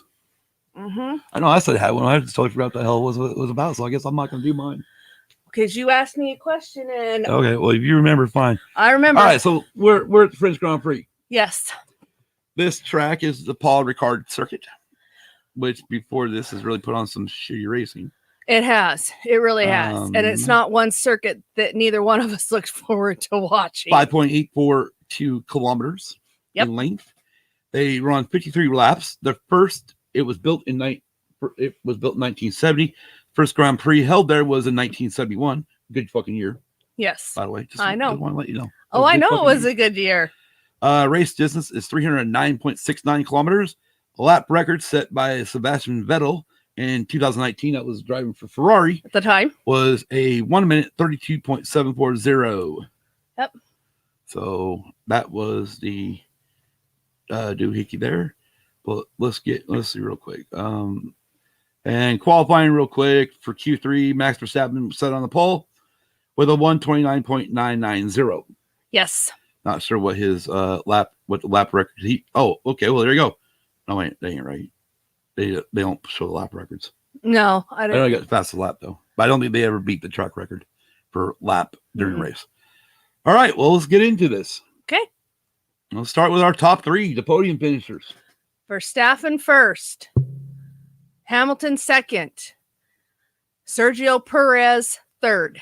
All right, well let's before we jump on that, let's and start with Stir.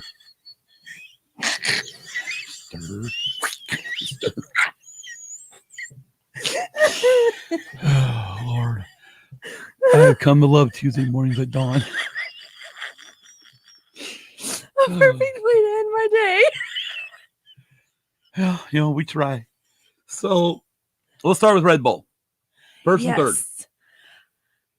Kimberly, while we were watching this race, was like, I know what's going to happen. It's going to be Lewis first, Valtteri Bottas second, with Max third. Yeah, and I'll tell you why. Hold on.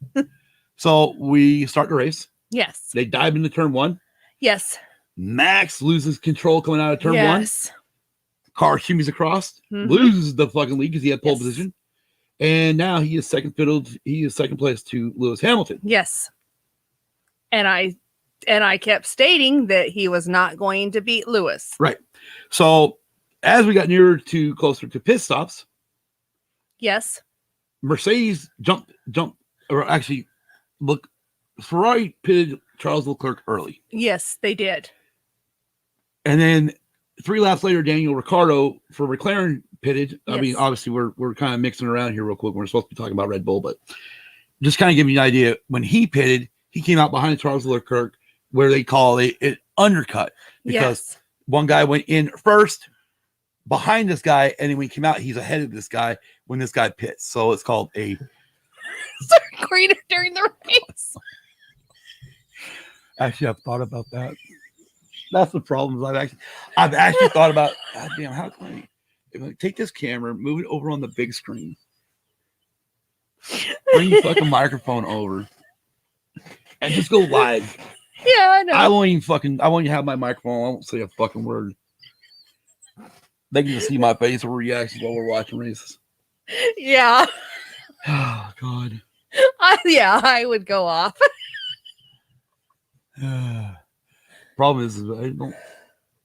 We might get doxxed. We might get hit for copyright because of Sky Sports' coverage of F1 and then NBC's coverage of NASCAR. But hey, you know what? That could be a Patreon video, I guess. Mm-hmm. We can't do a live video with her yet, but we can at least do a video. Anyways, so Mercedes jumps. They start realizing there is this undercut going on. And that's what, again, like I said, when a car pits, a car that is in front or behind a driver by one car pits, and then when that guy that he was behind pits, and now you're in front of that driver, that's what an undercut is. Mercedes realized there was some sort of an undercut. They didn't think it was very powerful. That's true. So they pitted Valtteri Bottas first. Yes, they did. Which is on Mercedes like. It is. Because they usually pit their leader. They usually pit the leader of the race first. Yeah. Which would have been Lewis Hamilton. Yeah. You know, when Valtteri's been the leader of the race, he's pitted first before. Uh-huh. So Red Bull jumps on it, pits Max Verstappen. The drivers are all complaining about the tires because they had a rainstorm that morning, and during the F3 race, we ran on the rain, so they ran with the rain tires, which took away all the rubber off the track. So we got a green track. Yes, we did. I love it when it's green. I do too, because these drivers have to prove themselves on a green track. Oh, God, now I remember what the fucking rant was for you. Now I remember. Oh, God. Yeah. So, Max pits. Yes. Comes out in front of Bottas. Yes. Bottas does not jump Max. No, he doesn't. So where the fuck was the undercut there? It's not there. No. So, no, okay, so that's no big deal. Lewis has got over a 3-second lead on Max before Max pits. Yes. So even with Mercedes or with Red Bull speeding or great 1.93 pit stops, yes, that's 1.93 seconds. It's still going to make up 3 fucking seconds because Mercedes is around about 2.20 with their pit stop. So it's not like you're making up 3 fucking seconds. No. So Max comes in, pits, then they pit Lewis. Yes. Which they tell Lewis it's hammer time. Yes. They tell him that every time when they need him to go haul ass, you get to pit road so they can pit. Yes. As Lewis is coming out of the pits, here comes Max Verstappen and passes him into turn 1 for the lead of the race again. Yes. Well, as the race goes on, Valtteri Bottas is complaining about the set of tires, the hard tires.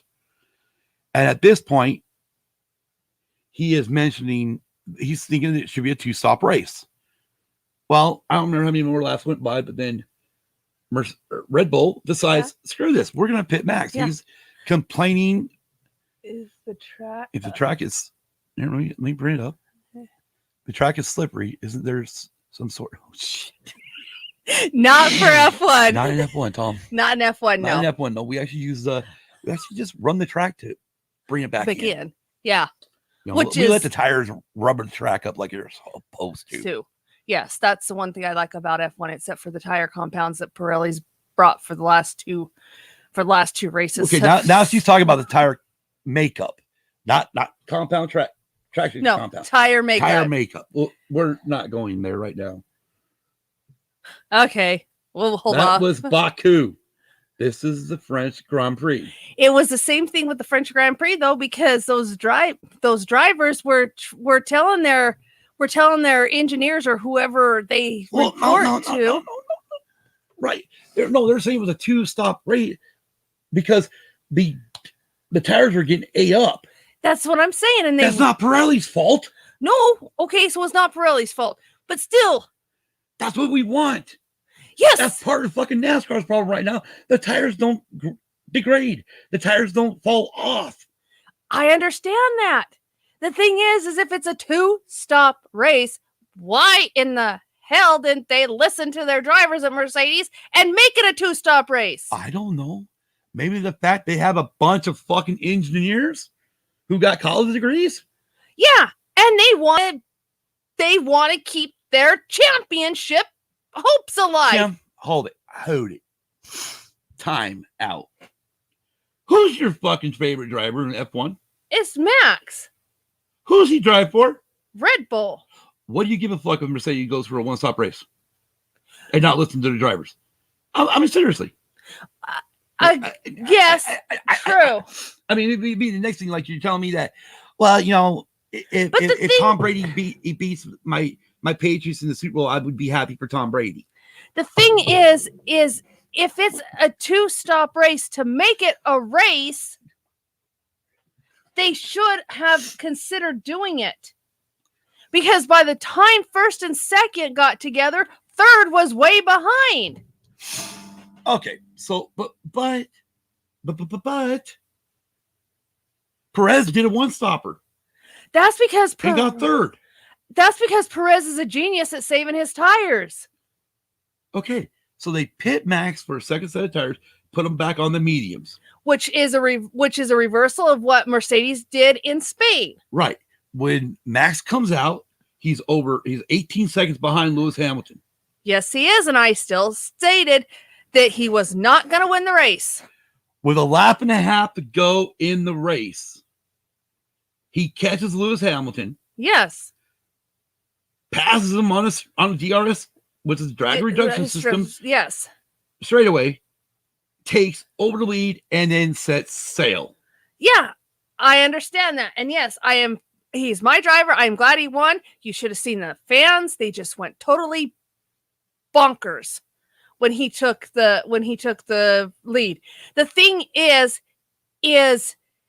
I am sure Mercedes drivers was not the only ones that were complaining about it being a 2-stop race. There weren't. And that was my point. The thing was, it was Mercedes the only ones that really didn't listen to their drivers.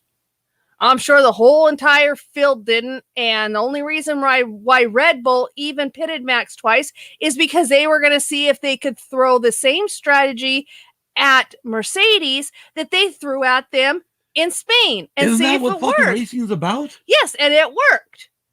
Hey, you know what? There's this big fucking undercut. Hey, guess what?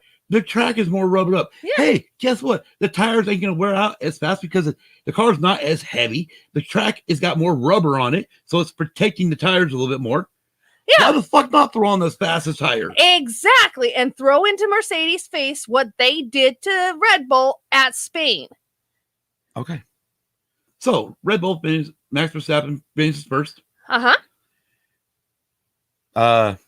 Sergio Perez finishes third, which God, when they say that was the last Mexican that finished third or finished on the podium in France was what? I don't remember when they said down. I don't either. Should have wrote that shit down. But it's been a fucking while. Yeah, they also brought up too that this is the first time that Red Bull had won 3 races in a row. Yeah, they won 3 races in a row. So it's a hat trick. Plus, this is the first time both Red Bull cars are actually on the podium together this season. Which is awesome. Mercedes, as if we ever get the sound effects, will be more likely dun dun dun dun dun. I'm just saying, they're the Empire. Yeah, I know they are. I mean, they're the fucking Empire. Yeah, they are. So, but Lewis Hamilton finished the second. Yes. And Valtteri Bottas finishes fourth. Now, the bad thing about this is, with Valtteri in fourth and Lewis in second, and Max in first and Perez in third, Red Bull nicks some very good constructor points.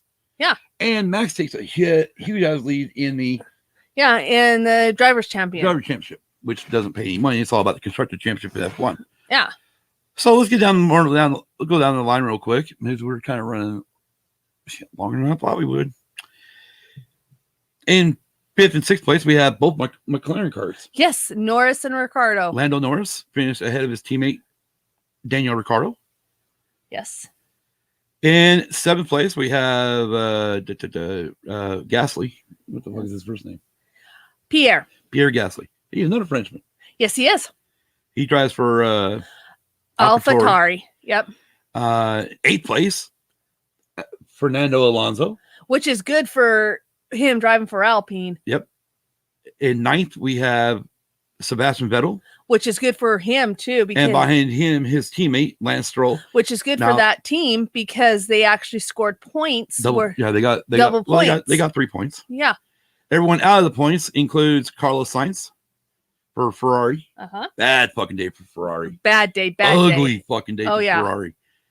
Matter of fact, Sainz's teammate, Charles Leclerc, placed 16th. Yeah. Sainz was the last car in the lead lap. Yes, he was. In 12th place, good day for Williams. But for George Russell, who drives for the Williams car. Couple spots out of points, but still a great day for a car that was dead last year. Yes. We will talk about dead last cars this year. Yes, we will. In 13th place, you had Yuki Tsunoda driving for AlphaTauri. Thank you. And in 14th, we had Esteban Ocon, who just actually signed a multi-year contract through 2024 with Alpine. Yep. In 15th place, we had Antonio Giovinazzi. Yep. Drives for Alfa Romeo. I have you do this. And I just mentioned Charles Leclerc finished in 16th. In 17th, we have Kimi Räikkönen. Also driving for Alfa Romeo. In 18th, we have Nicholas Latifi. Also driving for Williams. And in 19th and 20th, we have Mick Schumacher and Nikita Mazepin. Mick Schumacher is obviously the son of Michael Schumacher. And they drive for the American team of Haas Motorsports. Yes, they do. And I think it's an unfair that they released Magnussen and Grosjean after they clearly fucking stated that they weren't going to develop their car for 2021. It is unfair to Schumacher and unfair to Mazepin, even though Mazepin has a very good history so far of finding the wall with the car. So it's unfair all around. They should never have brought him up from F2. They should have left Magnussen and Grosjean in the cars one more year, knowing they weren't going to do any fucking development on him. Stupid move on Haas's part. Maybe we need to cool her off. Holy shit. So Haas Motorsports, or F1 team, is owned by Yes. Give in to your hate and join me on the dark side of the bus. I didn't hit it all right, but whatever. Yeah, I know. That's one of two. Strike him down. Take your husband's place.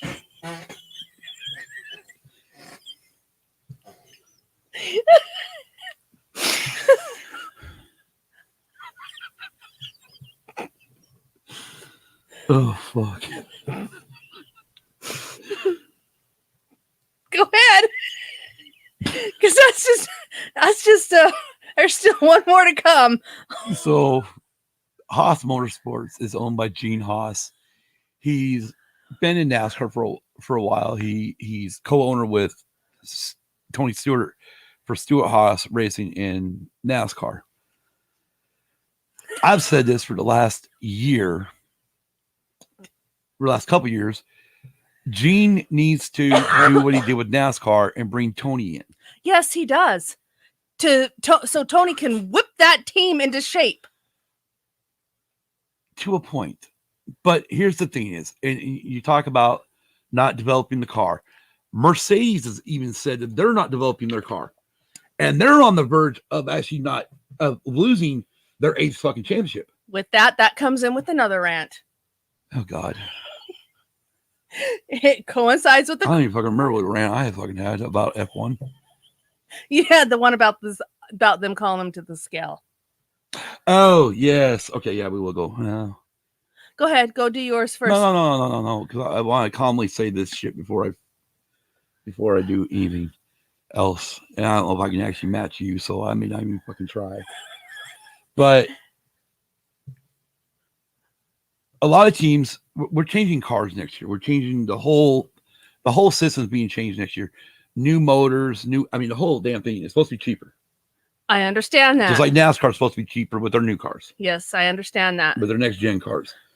It's kind of funny that both F1 and NASCAR are doing next gen cars in the same fucking year. Yeah. They're both supposed to do it this year, 2021. Yeah. But due to COVID, they moved it back both again. Pumped the brakes on car development for the new cars and said, let's do those in 2022 after we're back to full seasons. Yes. So F1 is coming with new cars. So Mercedes, pretty much every team has said they're not really developing this car, the 2021 car. And I don't even know how much Red Bull. The only thing Red Bull just did was they brought a new engine this race. I know. Which obviously helped them because, you saw how many times when Lewis had DRS on Max, he couldn't get him. No, he couldn't. And we've seen that Mercedes before. Once it has DRS, it's fucking and gone. Oh yeah. So Mercedes is a whole different ball of worms. Right, but how much do you put into a car you're not going to race next year? I understand that, but at least one thing with these other teams is they did develop it to a certain point. Haas didn't develop it at all. Well, they're at least getting experience driving on the F1 tracks. They get to race each other. That's still stupid. Which is fucking hilarious because they almost took each other out of fucking this race. Yeah, they did. They were side by side because there is no love lost between Mazepin or Schumacher. No. Be right back. 5 minutes. Okay. Kelly got to went away for 5 minutes. All right. So Kim was talking about or brought up weigh skills, and I said that's what I want to rant about. I don't think I'm gonna go as crazy as you. Yeah, and then I'll rant about my Mercedes opinion. Go ahead. Are you gonna do the Mercedes opinion or are you gonna do the tire blank opinion? I'm gonna do both.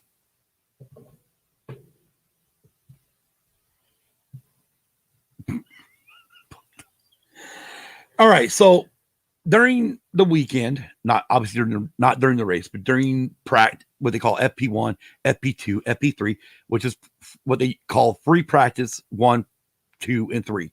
And then during qualifying, they have this weigh bridge that the FIA will have a fucking arrow, either green flashing forward means you can go to your pit, or a yellow face to the right saying that you must stop at the weigh bridge. And it tells you the car number so they know it's them. If they skip this and don't do it, it's penalty. Yes, it is. And they will be moved to the, I think so what, 3 grade? Three grid. Yeah, 3 grid. 3 grid place position drop on qualify, after you qualify. Yeah, so if you qualify first, you'd be starting third. 4th. Yeah, you'll be starting 4th, which is stupid and ridiculous. Go ahead, because I think you're going the same way I'm going. Okay. So it's fine during free practice. They have an hour practice time to go out on the track. Oh, Kelly's back. That was less than 5 minutes. That was 2 minutes. I see by the times. And, oh, God. I don't mind them doing on free practice. But in qualifying, you only get like a certain amount of time. That's true, you do. And sometimes some of these cars are coming in with literally 5 minutes to go in the allotted time. A lot of time for qualifying for like Q2 and Q1 that all of a sudden, we want you at the way bridge. Which is stupid. So they got to park at this fucking cone. Yeah. Wait for the idiot to move the cone. Yeah. Plus you got to shut the engine off and all this shit. And then they roll you up on this fucking weigh scale. Yeah. And then your team's got to run fucking down there with all the fucking jacks and shit to jack your car up and put it on little rollers so you can roll it down to the fucking pits and hurry up and change the fucking tires and send it back out. Yeah, and I agree with you. It's stupid and ridiculous. I don't mind them doing it during FP3, FP2, FP1. I don't either, but don't do it during fucking quality. Yeah, I mean, what are you going to change during qualifying? Well, because there's really not that much time in between. And yes, there are some. Well, yeah, in between it's only like 2 or 3 minutes before you go back out for between Q3, Q2, and Q1. Yeah, but then if you make it into those. Yeah, and then there are some qualifyings that that the teams are all in the garages thinking, who's going to jump first? And nobody jumps. It's all sitting there twiddling their thumbs because nobody jumps and goes to the track. Okay. That was like, I guess it really wasn't a rant. It was more like, it sounds way too complicated. It does take time to get to know it, Tom. It really does. That's why the biggest joke about NASCAR is the fact that it's a sport you can watch drunk because they're only making left-hand turns. Yeah. I mean, and most time you don't have to. There are technical sides of NASCAR. There is. But it's not as technical as F1. Oh God, yeah, right. I mean, literally, if you look at it. But to enjoy the sport, to enjoy the races, yeah. I mean, we go I'm really asinine when it comes to. I try to know all the rules, and if I don't understand the rules or don't understand, I have actually looked up, and this is what pisses me off about NASCAR too. I've actually looked up the FIA rule book. Yes. Online and have been reading their rule book. Yes, that's another issue. But NASCAR, you can't find their fucking rule book. No, you can't. It's like the Holy Grail. Yeah, it's like the Holy Grail. It's almost like I gotta be Indiana Jones. Yeah, exactly. Go find that goddamn thing. Exactly. That's why I'm fighting with the guy. But yeah, I mean, even in local stock car racing, they're in where you're at near there, Tom, at Meridian, and then even down here where we're at with our Coca Posse way, there are a lot of rules. There is. I mean, there's a lot of inside rules that most of the fans don't know about. No, that's true. But to be able to talk about a sport, you've got to understand the rules, a little bit. I mean, you can't. Oh, Jesus Christ. If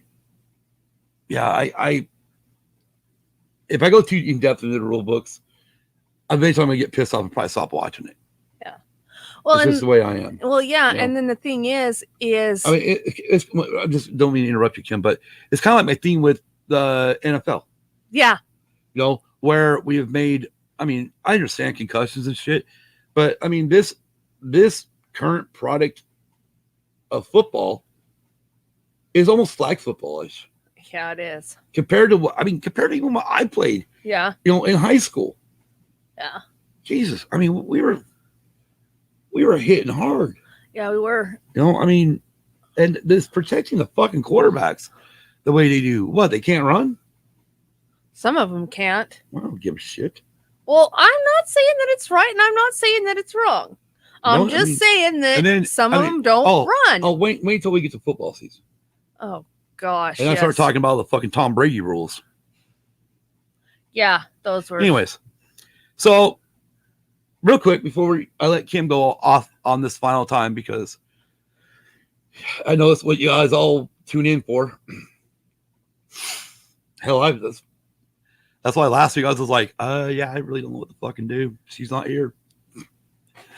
But so we've got round 8 and 9. So this is a triple header weekend from French Grand Prix. We go from there to 2 rounds at Austria, round 8 and 9. Yes.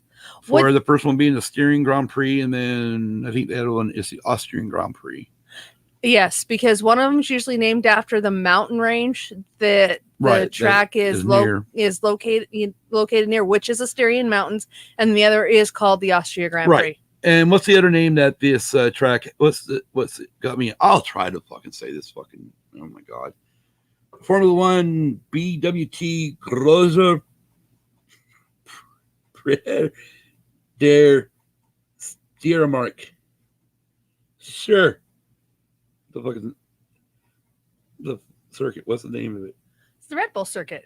It's the Red Bull Ring. Yeah, Red Bull Ring. So Red Bull should be really good at this track. Yeah, so that was actually the first Grand Prix. The Styrian Grand Prix. Yeah, I'm just gonna stay with what I've heard. Yeah. This is actually Red Bull's home race next week. Well, next 2 weeks.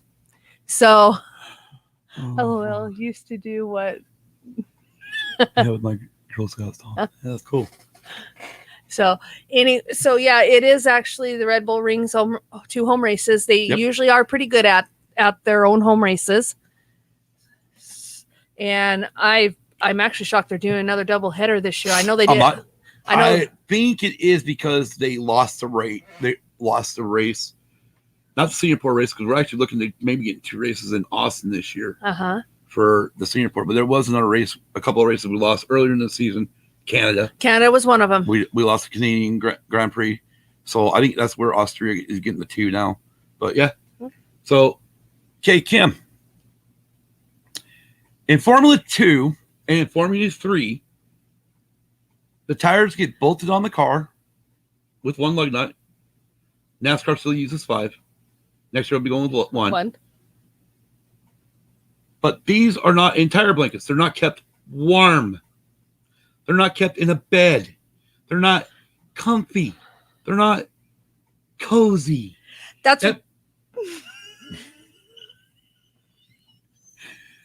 Hold it. I gotta paint the fucking picture. Okay. In Formula 1, the top echelon, NASCAR, we have the Cup Series, the Xfinity Series, and the Truck Series are the lower tier, like would be F2, F3, or your minor leagues, if we're talking baseball terms.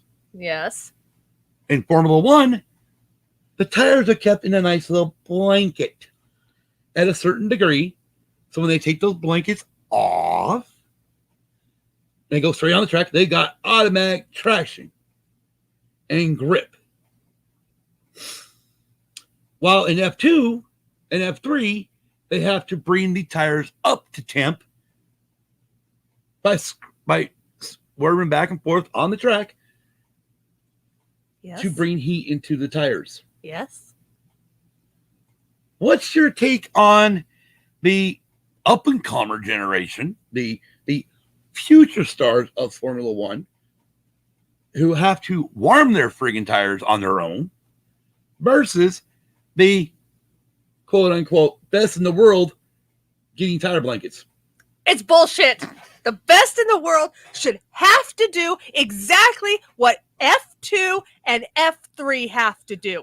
They should not have to be in those fucking tire blankets to warm those fucking tires and make sure they're brought up temperature, because it proved this last race at Paul Ricard that those tire blankets aren't worth shit when the track is green.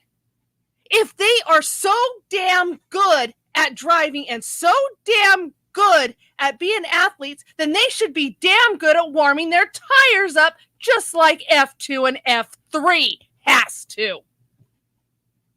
And that's only one. That's how I think about that's what I think about the tire blankets. They're bullshit.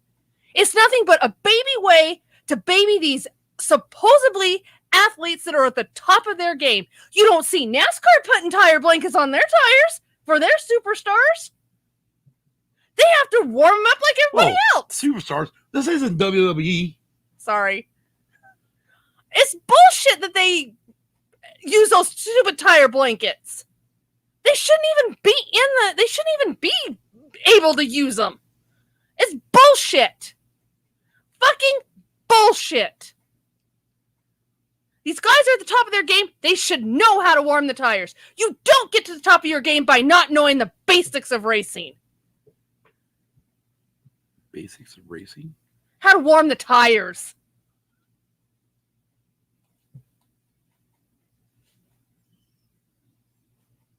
Is that it? That's it for the tire blankets. Now I have another rant. Oh, Lord. What's that rant? That rant is Mercedes thinks they are still the greatest and all of that in a bag of chips and has overlooked Red Bull. So now they're really squirming in their little wormy thing because Red Bull is now able to somewhat compete with them, and they're not going to walk away with the Constructors' Championship and walk away with the Drivers' Championship like they have in years past. Emails? No.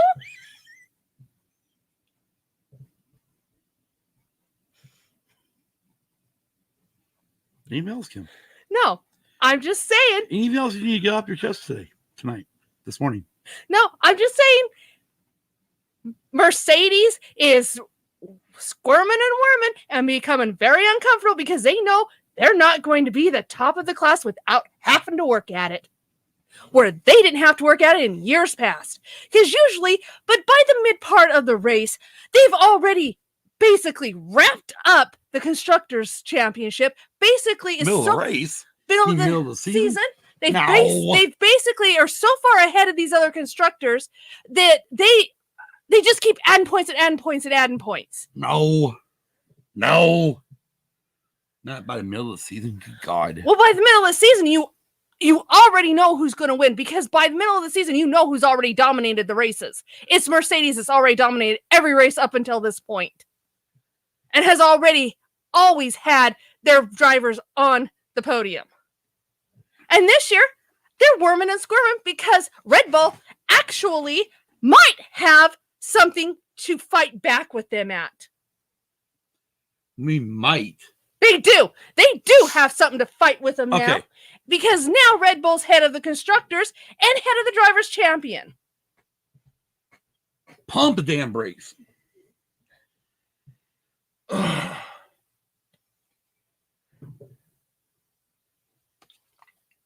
Mercedes, we went into this weekend thinking that this was a Mercedes track at Paul Ricard. It has been in years past, though. Right? I know. Right? We went into this, the water jug team just turned on to cool itself down. So Sounded like it walked out. Sounded like it walked away. Oh, maybe it's tired of getting yelled at. I hope you're not killing the trees we're growing. No, Jesus Christ. I'm gonna have to go play some friggin' damn air supply for it to make it lovey. We'll talk about that when we do a science fair science fair episode. That's good to your anger. That's okay. You see what I put? I had to get in. I had to get in the live show. This is a drinking show. LOL. It's 5 o'clock in the morning in the East, and this isn't, how they have the Dave and Jason drinking show. Yeah. Yeah, that Kelly set up. Good thing this isn't. Anytime Cam Rants drink, man, we'd all be fucking drunk. Yeah, we would. Jesus Christ. Anyways, we went into this weekend thinking this is going to be a Mercedes track. Yes. Because Baku was a street circuit. Yes. Monaco was a street circuit. Yes. We pretty much put them off onto over. We put them over into but they don't kind of count. Yeah. It was one-offs. Yeah. For Red Bull pretty much to do it. But now that they beat Mercedes at Paul Ricard. Yeah. They could pretty much beat Mercedes anywhere. That's exactly what Christian Horner said. If they could beat Mercedes at Paul Ricard at the French Grand Prix, they can beat Mercedes anyway. And I completely agree. Yeah. I completely agree with them.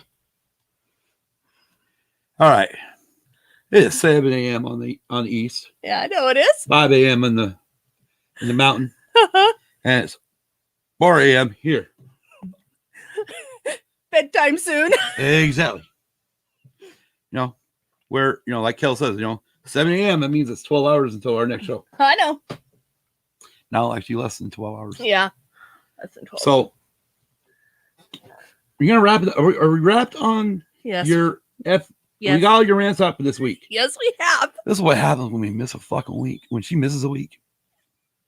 Yes. I don't even remember what the hell did you hit your rant about what you're supposed to rant about last week? Oh, about okay, never mind. Good God, no. Jeez.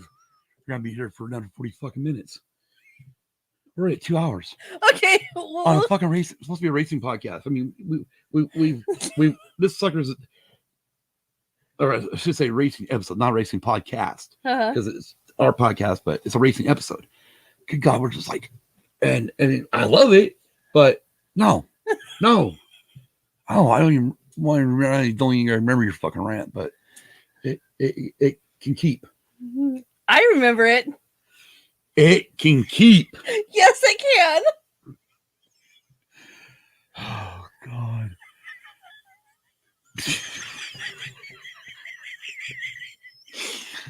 Oh yeah. I think that's the thing, Tom. I think a lot of this has to deal with not only what happens in these races and stuff, but I think a lot of it also builds up from her days, her work schedule, or her days at work, which she can't really talk about because she's held by rules and regulations that I'm rules, federal laws, and all that good shit. Yeah. So we can't really go into that shit. Maybe one day. Yep. Maybe one day. Yep. When I'm no longer there. Right. So Kim, I brought this up last week. But what are we going to talk about tonight? We are going to talk about Convoy. Convoy, 1978 movie starring Chris Christopherson. Yep. Burt Young. Burt Young and C.W. McCall does the Well, of course, it's based off of C.W. McCall's freaking song by the same name, Convoy. Mm-hmm.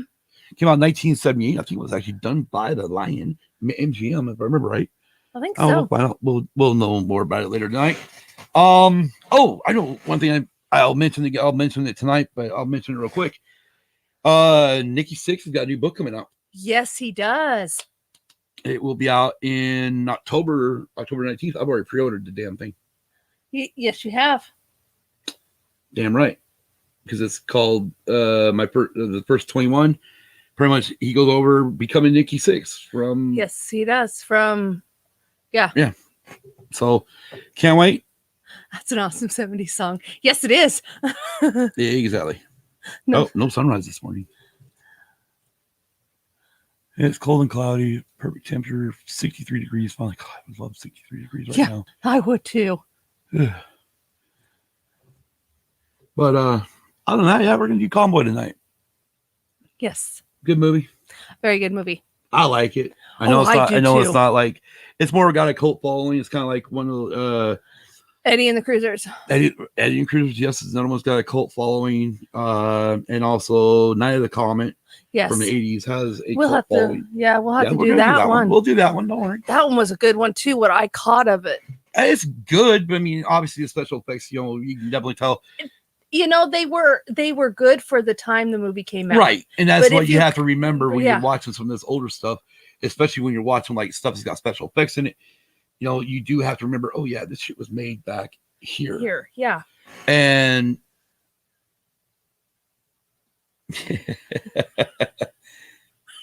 Convoy. Yeah, ain't she a beautiful sight? Convoy. Yeah. Yep.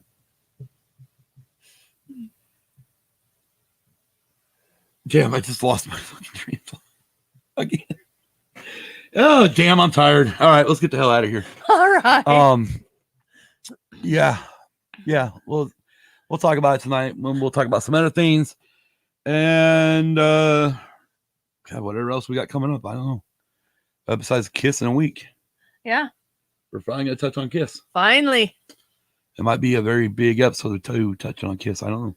It might. But anyways, 1 week from this morning, Yes. we will be back with our review of the double feature Pocono Tricky Yes. Triangle Yes. NASCAR race and the F1 Steering Grand Prix. Yes. And until then, actually until tonight, we'll catch y'all later. Kelly, you have a great day.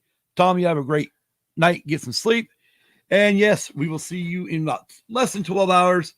And until later this evening, she's going to fucking give me bunny rabbit ears. Son of a bitch. Peace. Yeah, I got it. Yeah. You gonna make them wiggle? See you guys.